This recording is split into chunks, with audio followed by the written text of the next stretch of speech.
বগুড়ায় কারাগারে 1 মাসে 4 আওয়ামী লীগ নেতার মৃত্যু হয়েছে।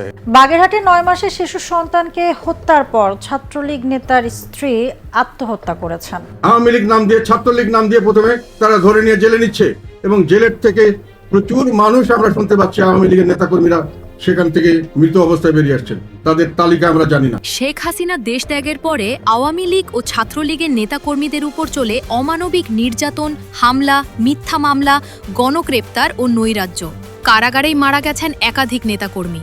বড় বড় নেতারা পালিয়ে গেলে ধরা হয় মাঠ পর্যায়ে নিরীহ নেতাকর্মীদের। মিথ্যা মামলায় হয়রানি করা হয় আওয়ামী নেত্রীদের, এমনকি মব তৈরি করা হয়। কেন কথা দাও, মিথ্যা কথা কইয়া কেন হৃদয়টা পুরাও, নাইবা যদি বাসো ভালো। জয় বাংলা। আমাদের অনক্ষণ ধরে নিয়ে আসছে, আমাদের জেল খাটাচ্ছে। তবে এবার সাবেক ছাত্রলীগ নেতা সাদ্দাম হোসেন কারাগারে থাকাবস্থায় তার স্ত্রী ও সন্তান হত্যায় জন্ম দিয়েছে ঘোর শোক। রাজনৈতিক বিশেষজ্ঞরা বলছেন এটা কোনো আত্মঘাতী নয়, এটা পরিকল্পিত হত্যা।